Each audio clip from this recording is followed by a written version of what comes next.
Yo me llamo Lucía Yancafilo Silva, nací el 1 de noviembre de 1948, nací aquí en Panguipulli, en el Hospital Bernabé de la Monjita.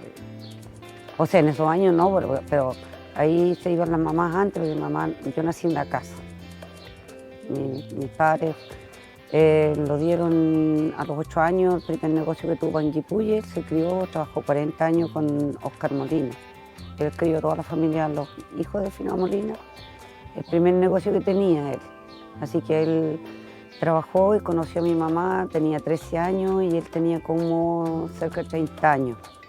Y ahí formó nuestra familia, fuimos 9 hermanos, 2 muertos y 7 vivos. Ahora ya falleció uno, así que estamos menos. Yo fui a la Santa Isabel. Mi hermana fue el primer colegio que tuvieron la parroquia de Panguipulli, estuvo arriba frente al estadio, ahí fue, ese colegio se quemó. Ahí iban todos los niños a ese colegio, en esos años. Y después todos nuestros hermanos se educaron en el colegio San Sebastián, porque en esos años tenían que ser los niños aparte y las mujeres aparte. Las niñas estaban en Santa Isabel y nosotros, los niños, en la San Sebastián. Ahí los educamos con las monjitas, colegio de religiosas en esos años, y era muy difícil en esos años porque los niños a patas, los delantales blancos, unos todos con su ropita parchada, no daban comida, no había nada en esos años, ni una alimentación, nada. Mucha pobreza en esos años. Los trabajos escasos, los papás trabajaban por un miserable sueldo y que no alcanzaba, y mucha pobreza. Todos los niños a patas, agua y viento, casi con sus puras chombitas, pantalones cortos, con unas tiritas amarradas, cruzadas nomás, porque no, en esos años no había ni cinturones, yo creo.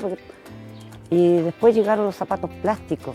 Felices cuando le compraron los zapatos plásticos. Se encontraba contento porque eran brillositos, pero eran plásticos. Y los lavábamos. Después cuando llovía veníamos en las cunetitas metiéndolos al agua y llegaban limpiecitos otra vez, ¿no? Pero quedaban muy brillositos y duraban mucho. Así que sí, solamente los zapatos eran para ir al colegio. En el colegio lo que pasa, eran muy buenas las monjitas con los niños, con todos. Los profesores igual, y había mucho respeto. El niño respetaba mucho al profesor. El profesor hablaba, todos con atención al profesor, ninguno sin respeto, todo se trataba de usted, a nuestros padres usted, nunca se le decía tú a los papás, siempre usted, había un respeto muy grande, uno con sus padres, porque respetaba y le enseñaban todos sus valores a uno, del respeto a la naturaleza, a los animales, a todo, no era andar matando pajaritos, decían no, siempre la naturaleza, porque por eso estábamos vivos, porque había un arbolito, respirábamos aire con los arbolitos, todo. Siempre con y las monjitas igual, mucha enseñanza buena. Nosotros le ayudábamos a las monjitas a hacer jardín, y ahí les convidaban unos pancitos ricos que decían el pan de monjita, era riquísimo, y un queso que traían de Suiza, parece, medio naranjito, muy rico. Cuando ya los veníamos nos daban un tarrito de quesito, teníamos para comer, así que esos recuerdos tenemos nosotros cuando éramos niños. Sor María Magda, Sor Agnela eran las monjitas que habían, Sor Alberna, esas eran nuestras monjitas que estaban en las mares superiores. Sí que los niños estaban en el colegio en París y Gifredo, donde está Taekwondo ahora, ahí estaba el colegio. Y los niños eran niños, el niño salía por acá y no por el lado allá. Si algún niño pasaba por allá y las niñas estaban en clase y alguna que miraba por la ventana, la monjita llamaba la atención. Al tiro decía, ya están mirando los pantalones, decía, así que todas calladitas y nadie podía mirar porque como iban pasando los niños. Las niñas, pues, claro, miraban, pero estaban por el camino al lado de la iglesia. Y siempre bien estricta y los cercos altos, entonces los niños estaban acá, nosotros estábamos allá. Uno se paseaba en el recreo, jugaba y los niños acá en la pelota y nosotros no veíamos los niños ni los pocos. Y a la hora de la salida a mí me tocaba encontrarme con los niños. Porque yo tenía que venirme por París y Gifredo y ellos bajaban por ahí. Eran muy molestosos siempre los niños, como niños chicos, todos se reían, echaban la talla, pero no era insolente. Lo más bueno que en esos años No hablaba ni insolencia a los niños, era muy respetuoso. Cualquier cosa, nomás se reían ellos, pero no eran insolentes. Y no andaban tirando piropos, no. Eran bien educados los niños en ese. Bueno, los papás también yo creo que los formaban bien, porque por eso. En esos años habían puros carretones, no habían taxis, no había nada. Iba un solo bus que se llamaba Caballero Vergara a Lanco. Ese era el único bus que, no era una micro, no era bus porque era una micro, chica que iba a Lanco. Y ahí viajaban en tren a Lanco y llegaba la gente y él traía para acá. Y era pura calle, pero nada de pavimento, el Panguipulli era todo un gualbe para abajo donde está el Chapulín. Usted se paraba, pasaba por encima de las tablitas y todo se movía, era todo una tembladera. Ahí donde está la farmacia San Cobrán, era una tembladera eso ahí. Usted se paraba, parece que se iba a hundir. Todo, yo no sé cómo están esas casas ahora ahí, pero era... Y el lago subía mucho hasta acá a la Copé, para acá llegaba al lago. Antes llegaba mucho más acá, decía mi mamá, pero cuando yo me recuerdo llegaba hasta la Copé, allá no, llegaba al lago. Y cuando llegamos acá, este pueblo había un par de casas nomás, casi nada. Molino, había un solo molino al lado del muelle, un molino chiquitito. Ahí venía la gente en carreta a moler su trigo del campo. A los años después se instaló don Arno Guzmán con molino. Ya después, a otros años ya después, se instaló el señor Jaque. Y don Alberto Fritz también, habían 3 molinos. Porque venía toda, como cosechaba tanto la gente, venían todos a moler moler su trigo al pueblo. Era bonito antes esto. Y esto no habían casi casas cuando llegamos nosotros, un par de casitas nomás. Esto aquí donde estamos nosotros, esto era como Gualde, decían antes. Habían digüeñes, nalcas, de todo, y no había ni una casa en esta parte, ni en el centro tampoco ahí. Al lado allá estaba la casa de la esquina donde llegamos nosotros, donde compró mi papá, donde está la perfumería. La única casa que había era. Pero después la gente empezó a comprar y a llegar comercio y se pobló ligerito el pueblo, rápidamente. Y negocio, el primer negocio que había aquí, que nosotros íbamos a comprar, era don Oscar Molina allá arriba. Ese era un negocio grande que él tenía de todo, de todo, de todo. Vendía hasta leche, de todo, él sacaba leche y íbamos todos los días a comprar leche también allá. Tenía de todo don Oscar. Y el único negocio que me acuerdo que había y otro un poco más allá, algo de los salvadores, parece que les decían. Y no había otro negocio. Nada, el agua corría por las calles, pasaban los vehículos, a veces nos quebraban los vidrios, saltaban las piedras y una polvadera, los negocios llenos de tierra. No, era un puro polvo, no habían, pero después empezaron ya a arreglar.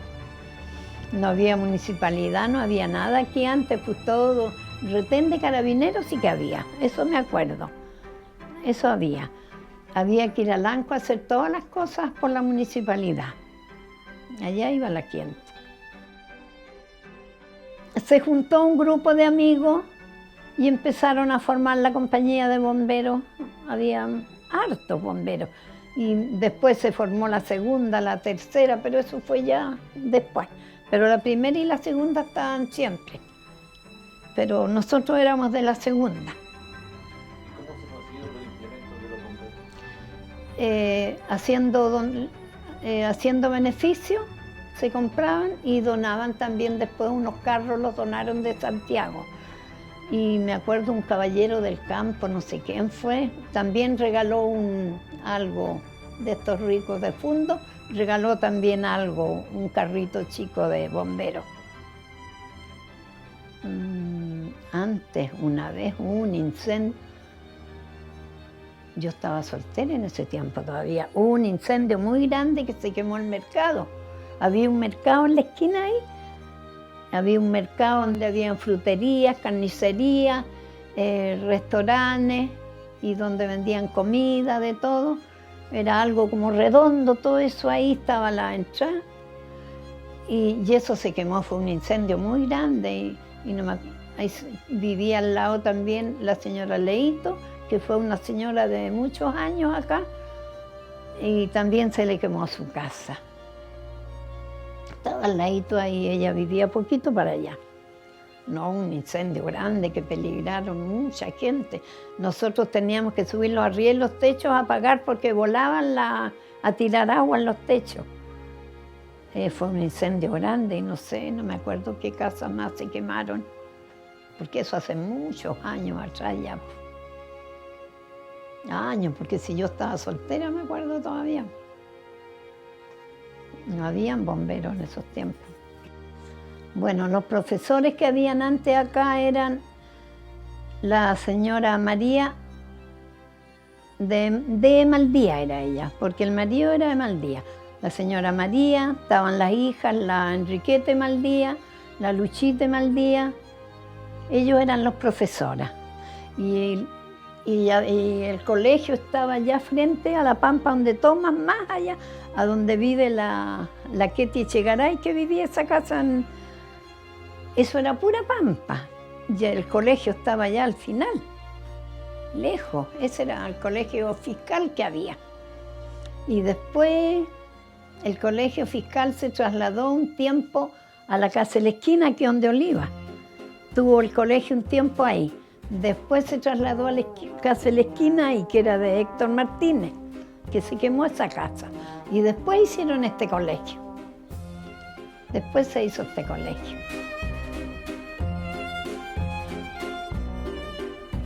El padre Bernabé era el que él reunió para hacer el hospital y la iglesia. Él salía a los campos de a caballo a pedir madera y toda la gente le cooperaba en los aserraderos con madera, con todo. Yo llegué a Panguipulli en un bus carril, por ejemplo. Un bus carril que para mí era hermoso porque dabas la vuelta a la guitarra, que le llamaban todos, ¿ya? Y eso se perdió también. Nuestro gimnasio tampoco era un tremendo gimnasio, era un techo y serían unos listones a los lados y los niños ahí hacían educación física. Panguipulli ha avanzado en ese aspecto, en lo que es construcción, pero en ese tiempo, como te digo, las calles, los gimnasios, eso no era lo mínimo que se podía, y ellos así practicaban. También se veía mucho juego en las pampas, porque el Olquellén, por ejemplo, el Olquellén era una pampa donde tú subías y veías mucho fútbol de los niños jugando ahí, que ahora está poblado. Sin embargo, a veces los niños, ellos no les importaba, con lluvia, con viento, porque aquí tú sabes que hay mucha lluvia y el fuerte, el Puelche. Y total que ellos, tú los veías muy alegres, bien, ellos entre ellos tenían una linda amistad. Como te digo, en el básquetbol, así que Panguipulli, me acuerdo haber participado varias veces, la familia iba toda, y cuando venía gente de afuera también, o sea, eran bien aferrados a lo que es el deporte. Ellos venían con lo justo y a veces con una chaquetita, que llegaban todos mojados, como te decía, pero zapatitos no de calidad tampoco, y la gente era mucha gente rural, ¿ya? Venía mucha gente a los colegios de monjitas acá, que eran de los lugares adyacentes a Panguipulli.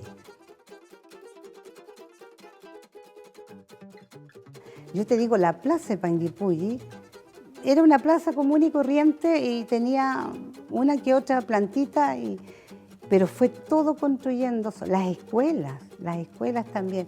Todas las escuelas que son ahora escuelas municipales también se iniciaron con caserones grandes, que ahora mi marido inició sus estudios también en esa escuela María Alvarado Garay, que es lo que se llamaba antes la escuela 217, ¿ya? Y esa escuela también llegaban muchos niños del campo, ¿ah? Y también no era una tremenda construcción, pues era lo justo, muy sencillo, donde los niños pudieran cobijarse y tener un buen ambiente en cuanto al desarrollo de ellos, de su aprendizaje. Y se recorría mucho los campos también, ¿ah? que salía el chanchito, que salía las papas, etc. Y los apoderados a veces no pagaban las cuotas, pero pagaban con recursos para realizar una rifa. También en los bingos, que habían bingos, muchos bingos se hacían, reunían mucho dinero para poder ir cambiando todo lo que hacía falta en el colegio. Y los apoderados eran muy colaboradores, ¿ah? No quiero decir que los rurales, pero venían con sus aportes ya. Venían con animalitos, con aves, harina. Todo eso lo aportaban para poder, y cuotas, no pagaban cuotas grandes, era un aporte, ¿cierto? Un aporte voluntario. Y como era de las hermanitas nunca pedían nada, ellas todo lo daban, por lo tanto, ellos también llegaban a caballo, acá en nuestro patio, lo recibíamos acá, en la subida de la escalera y a caballo, ¿ah? Lejos de Chauquén, más allá, y llegaban ahí, tú tenías que saludarla y darte el tiempo para saludarla, no que llegar hasta la sala y tú como que sin nada, no. Ellas eran de muchas personas muy respetuosas, ¿ya? Y los niños tú tenías que ayudarlos a bajar, subirse, entrarlos a la sala y así poder, ¿cierto?, iniciar nuestra clase.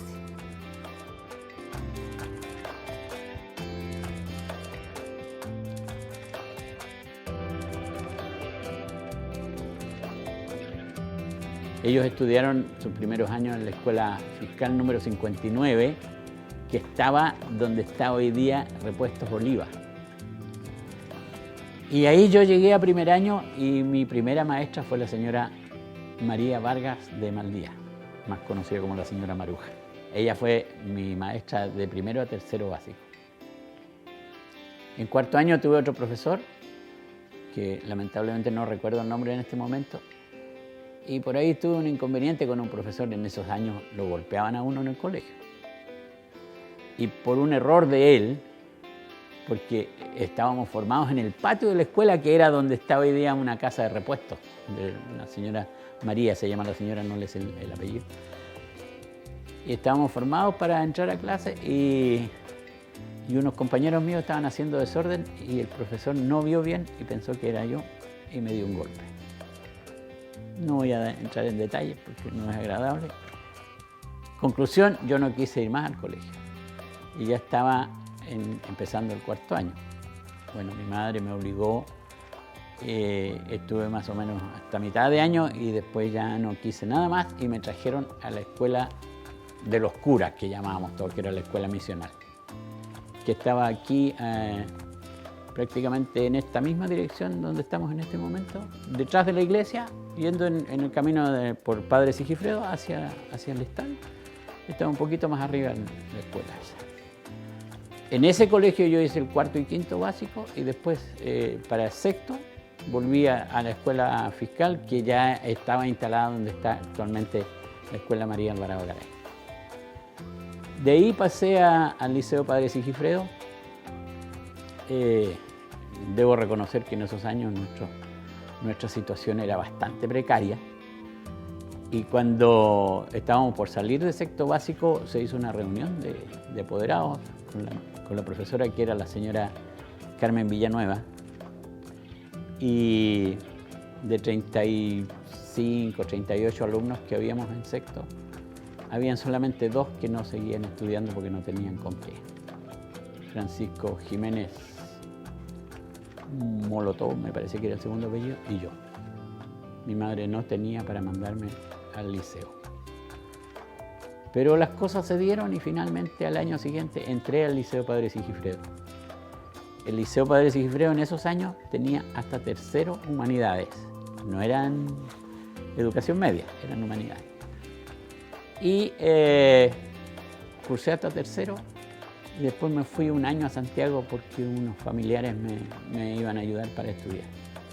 Pero en aquellos años yo vivía solo con mi madre y mi hermano mayor, que era minusválido, de tal manera que él no trabajaba.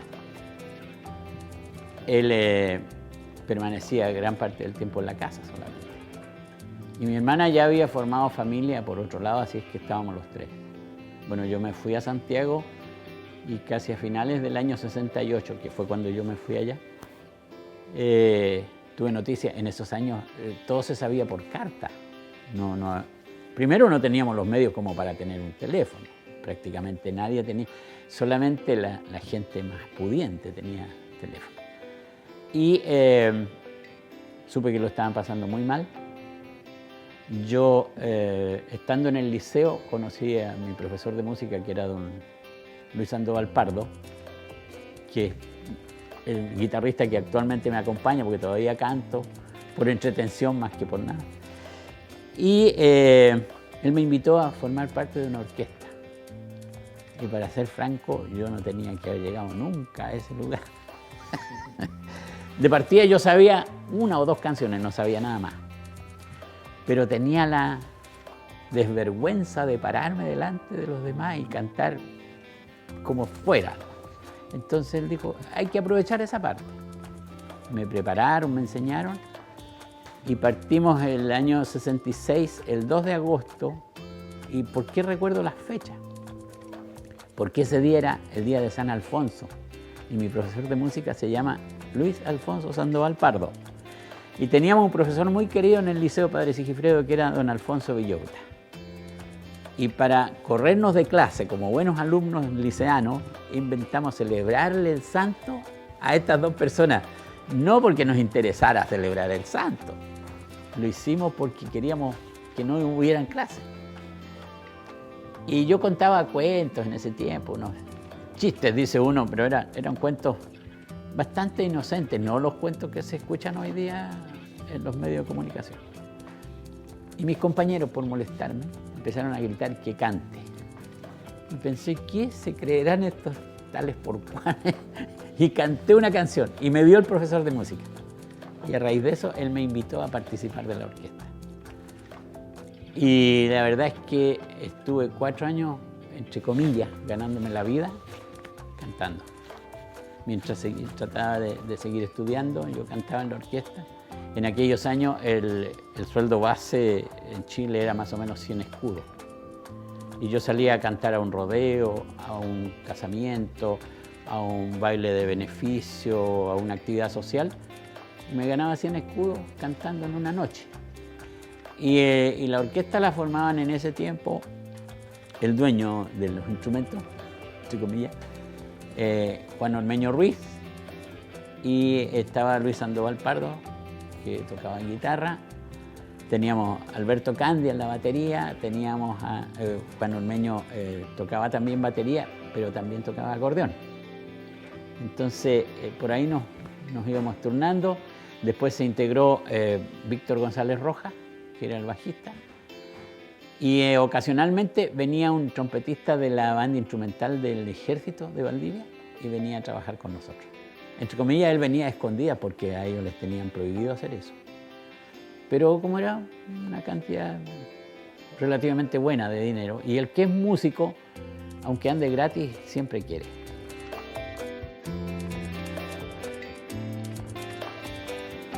Mi papá se llamaba Ernesto II Oces Uribe, mi mamá Clemira Esther Contreras, nací en Panguipulli, en la casa habitación. Nos fuimos hacia el interior de un punto llamado Puñir. Fue donde mi padre se estableció definitivamente porque él, por el trabajo que tenía, viajaba constantemente a los otros fundos. Pero ya el año 58 él se estableció en ese lugar, en Puñir. Y ahí comienza a hacer su trabajo como constructor de las embarcaciones que transportaban la madera desde el interior de los fundos ubicados al interior de la comuna. Él llegó como en el año 1940, súper joven, 26 años. Y ahí conoció a mi mamá acá ella era de Freire, pero por esas cosas llegó a vivir acá con mi abuela, a Panguipulli. Y él, bueno, se especializó en el tema con su padrastro, que su papá, él no sabía el tema este de las embarcaciones. Y trabajó mucho tiempo con él, y una vez que ya él se encontró capaz de poder ejecutar sola la construcción de las embarcaciones, se independizó. Por ahí unos amigos en Licanray, que fue otro lugar donde él estuvo, le ofrecieron herramientas para poder hacer el trabajo. Y ahí ya llegó al Fondo Puñiz, el año 58. Él era como constructor naval, así lo llamaban la profesión. Eso es lo que escuchó una vez decirle al capitán de puerto que había aquí en Panguipulli. Le dijo: usted, maestro, le dijo, es un constructor naval sin título.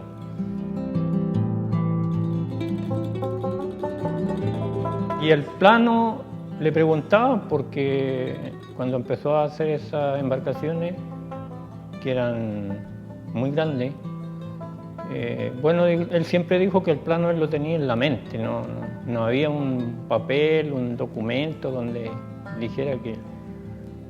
Y él se especializó en eso. Habían 2 personas más que ejercían el mismo trabajo y estaban en otro fondo. Lanchones, 2 tipos de lanchones, un lanchón cerrado con 2 proas y uno abierto que era multiuso, que servía para cargar madera, cargaba camiones con madera, traían animales, y en fechas puntuales como era víspera de 18 de septiembre y Pascua y Año Nuevo, se trasladaban personas, porque las embarcaciones como elenco, que era la embarcación que era para pasajeros, no daba la capacidad para traer tanta gente. Entonces tenían que traer un lanchón de esos con gente. Construía y reparaba, porque esos lanchones más o menos a los 2 años ya necesitaban una reparación, porque eran construidos enteramente con madera de pellín, verde, y embromaba o demoraba 6 meses en construir una embarcación de esa, porque tenían 24 metros de largo por 6 de ancho aproximado. Y un lanchón, el falucho que lo llamaba, lo cargaban con 3.500 pulgadas de madera verde de roblí y 4.000 cuando estaba ya seco. Y eso llegaba acá al puerto de Panguipulli. Y la otra, como era abierta en uno de esos extremos, no podía traer esa misma carga por obvio que podía entrarle agua, entonces le echaban menos, ¿no? 2.500, 3.000 pulgadas más no podía traer. Esa era la garantía de que años atrás, y yo no conocí esa parte, decían que llegaba la madera en balsa, acá. Yo nunca la vi. Yo vi solamente cuando ya se empezaron a construir los lanchones, y eso, claro, le dio un tremendo impulso a la comuna para que llegara a ser lo que hoy es Panguipulli.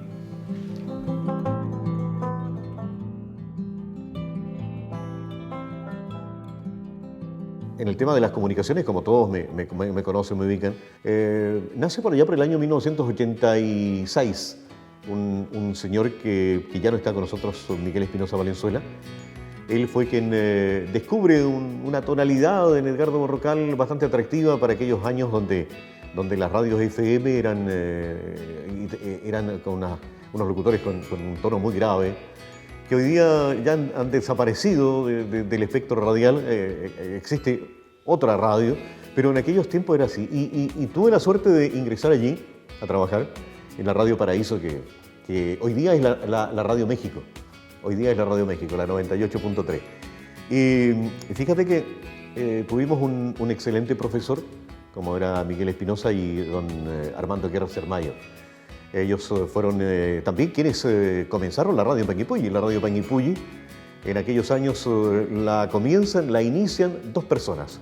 Una que ya no está con nosotros, Miguel Espinosa, y don Arce Guerra, que me ha dicho montones de veces que quiere escribir un libro específicamente de la radio, porque él es el único hoy día que tiene la potestad como para decir,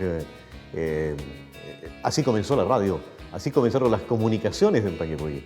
Posteriormente llega don Luis Gangas Arias, que todos conocen también, con don Eduardo Sandoval, conocido como Dino. Todos lo conocen por Dino. Bueno, ahí comienza la radio, y la radio Panguipulli por un lado, y la radio Paraíso en frecuencia modulada en otro aspecto, ¿verdad? En otro formato, un poco más formal, un poco más como le dicen algunos, muy circunspecto, ¿ya?